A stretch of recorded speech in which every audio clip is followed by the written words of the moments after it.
नमस्कार, मनातल्या कथा चॅनलवर आपलं स्वागत आहे. आपण ऐकत आहात वेड हे प्रेमाचे भाग 27. गेल्या भागात आपण पाहिले की विनय बाहेरगावी जाण्याचा निर्णय घेतो. आता पाहू पुढे. प्रिया विनयची आतुरतेने वाट पाहत होती. तिला विनयशी बोलायचं होतं. असं तुटकपणे वागून त्याच्याशी दूर राहणं तिला जड जात होतं. त्यामुळेच काल रात्री तिने विचार केला होता, विनयशी भेट घेऊन समोरासमोर बोलणार. ती केतकीला म्हणाली, केतकी, तू जाऊन अमोलला विचार, विनय अजून का आला नाही. केतकी म्हणाली, प्रिया, कशासाठी विचारू? काल जेव्हा त्याने तुला फोन केला तेव्हा तरी कमीत कमी त्याच्याशी नीट बोलायचं होतं. त्याला किती त्रास झाला माहित आहे. तो झुरतोय तुझ्यासाठी, तडफडतोय. प्रियाचा चेहरा उतरला. प्लीज केतकी, एकदा माझ्यासाठी. मला माहित आहे मी फार चुकीचं वागले. मला खरंच कळत नव्हतं मी विनयला कसं सामोरे जाऊ. त्याच्याशी बोलण्याची हिंमतच होत नव्हती.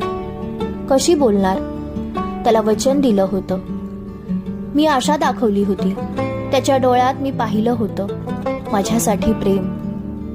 रडला होता माझ्या समोर. नेहानंतर त्याच्या आयुष्यात मी आले. हे त्याच्यासाठी समाधानकारक होतं आणि मी असं केलं.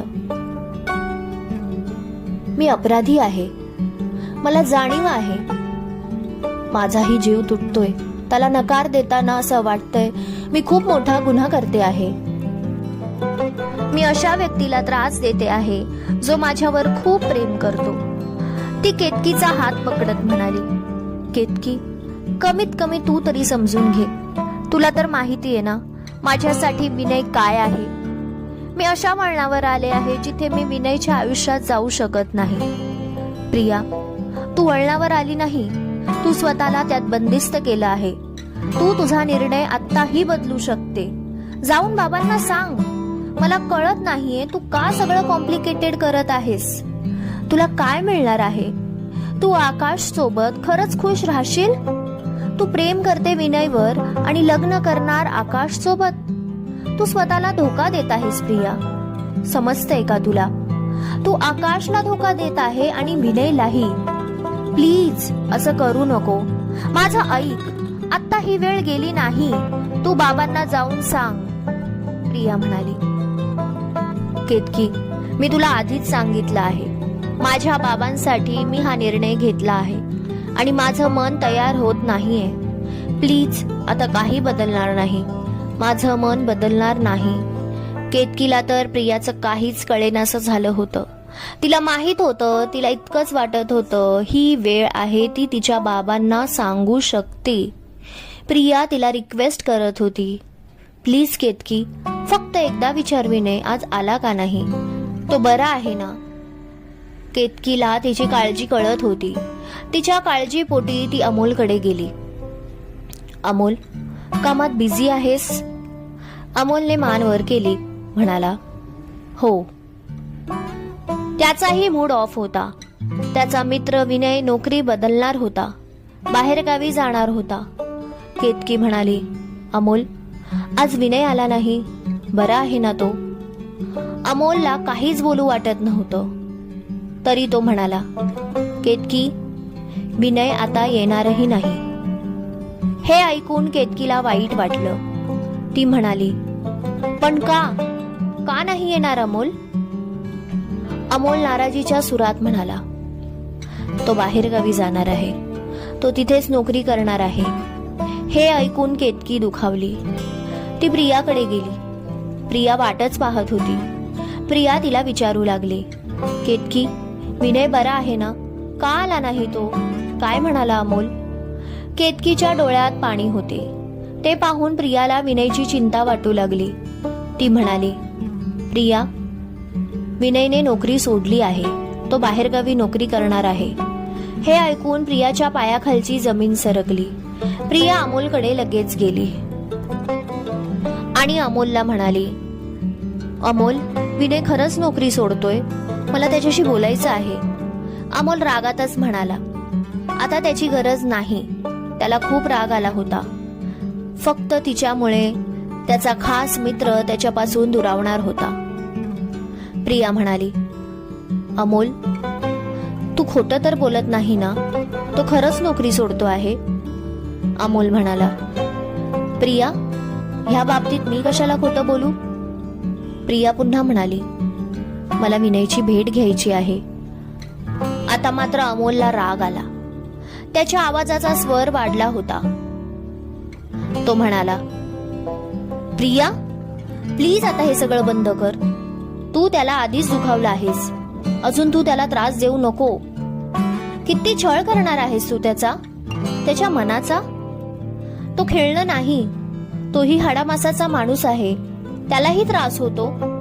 का तू केलं असं त्याच्यासोबत? किती वर्षानंतर तो तुझ्यामुळे पुन्हा जगायला लागला होता आणि तू त्याला अशा वळणावर सोडलं जिथे तो आता पुन्हा परत येऊ शकत नाही. खूप दुखावला आहेस तू त्याला. अमोल आज मनाला येईल ते बोलत होता. त्याच्या मित्राला होणारा त्रास त्यालाही सहन होत नव्हता. प्रिया सगळं काही ऐकत होती. अश्रू गाळत उभी होती. तिला विनयसाठी फार वाईट वाटत होतं. तिच्या तोंडातूनही एकही शब्द फुटत नव्हता. ओठ दाबत ती स्वतःला आवरत होती. अमोल बोलू लागला, प्रिया, काय वाटलं तुला? तुला पाहिजे तेव्हा तू त्याला तुझ्या आयुष्यात आणशील. जेव्हा वाटेल तुला तू तुझ्या आयुष्यातून त्याला काढून टाकशील. तो कचरा वाटला का तुला? तुला मन आहे की नाही? तू त्याच्यावर खरं प्रेम केलंस ना? मग जेव्हा खरंच त्याची साथ द्यायची वेळ होती, तू का नाही दिली? मी त्याची अवस्था डोळ्याने पाहतो आहे. किती त्रास होतो आहे त्याला. तुला नाही समजणार. साधं तू त्याच्याशी नीट बोलली देखील नाही. त्याला ब्लॉक केलंस. सारखा सांगायचा मला, प्रियाचा फोन लागत नाही. अधाशासारखा तुझ्या फोनची वाट पाहायचा. त्याला वाटत होतं तू त्याला फोन करशील. बाबांचं असं झालं आहे तर तू त्याला सांगशील. जसं तुझ्या बाबांचं त्याला कळलं तसं तो म्हणाला, मी जातो प्रियाकडे. तिला माझी गरज आहे. कोणत्या हॉस्पिटलमध्ये बाबा ऍडमिट आहे हे त्याला माहित नसताना देखील तो तुझ्याकडे यायला तयार होता. कशासाठी माहितीये? तुझ्यावर तो खूप प्रेम करत होता. तुझं दुःख म्हणजे त्याचं दुःख. काल तो काय म्हणाला माहितीये? मला कितीही त्रास होऊ दे, माझ्या प्रियाला त्रास नको. ती खुश राहिली पाहिजे. तो तुझ्या सुखाचा, आनंदाचा विचार करतोय आणि तू मात्र त्याच्याशी कठोरपणे वागते आहे. तुला नको आहे ना तो आयुष्यात? मग जा ना. का त्याची विचारपूस करते आहेस? अजून काही त्रास द्यायचा बाकी आहे का? कमीत कमी आता त्याला मोकळा श्वास घेऊ दे.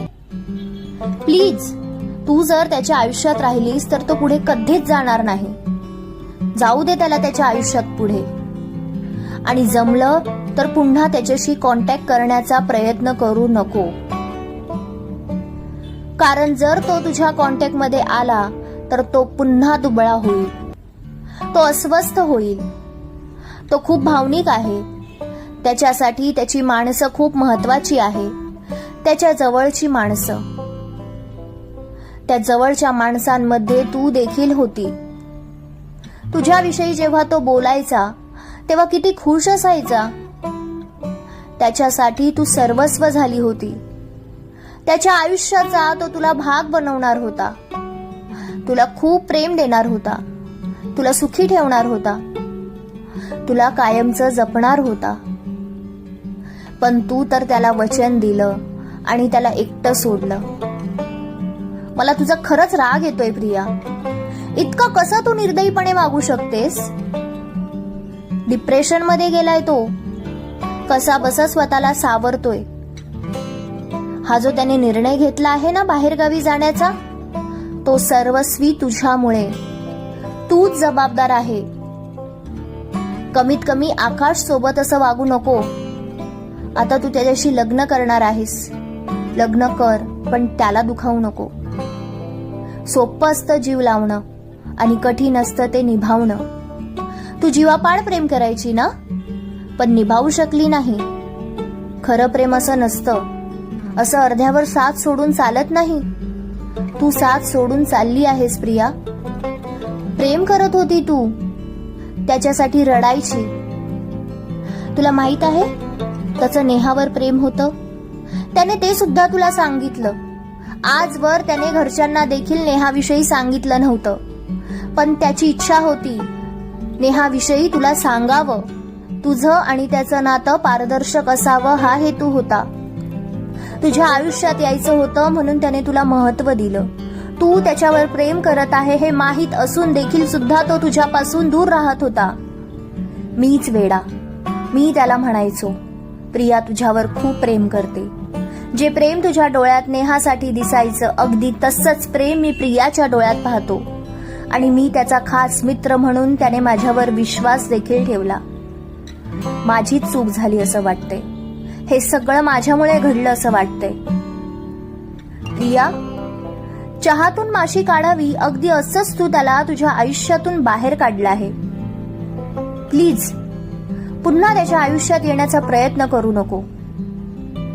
एका दमात अमोल बोलून गेला. प्रिया खूप रडत होती. अमोल भानावर आला. पाहतो तर काय, ती डोळ्याला रुमाल लावून खाली मान घालून हुंदके देत रडत होती.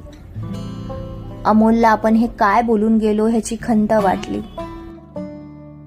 तो पुढे सरसावला. सॉरी प्रिया, मी भावनेच्या भरात खूप काही बोललो. प्रियाने डोळे पुसले आणि म्हणाली, अमोल सॉरी नको बोलू. तू जेही बोलला सगळं खरं बोलला. तू बरोबर बोलतोय. चूक माझीच होती. मी निर्दयीपणे वागले. विनयच्या भावनांशी मी खेळले. तो अधिकार मला नव्हता. तू बरोबर बोलतोय. मी त्याच्या आयुष्यात राहिले तर तो पुढे जाणार नाही. नाही येणार त्याच्या आयुष्यात.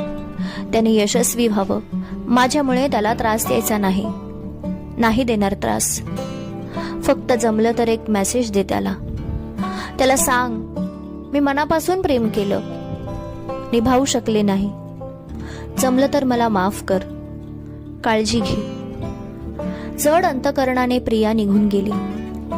अमोल तिच्या पाठमोऱ्या आकृतीकडे पाहत तिची मनोमन माफी मागत होता. क्रमश कथालेखन आणि अभिवाचन अश्विनी कुणाल ओगले. श्रोते हो, तुम्हाला आजचा भाग कसा वाटला कमेंटमध्ये सांगायला विसरू नका. व्हिडिओला एक लाईक जरूर द्या. हो, आणि अजूनही तुम्ही चॅनलला सबस्क्राईब केलं नसेल तर जरूर सबस्क्राईब करा. लवकरच भेटू पुढील भागात.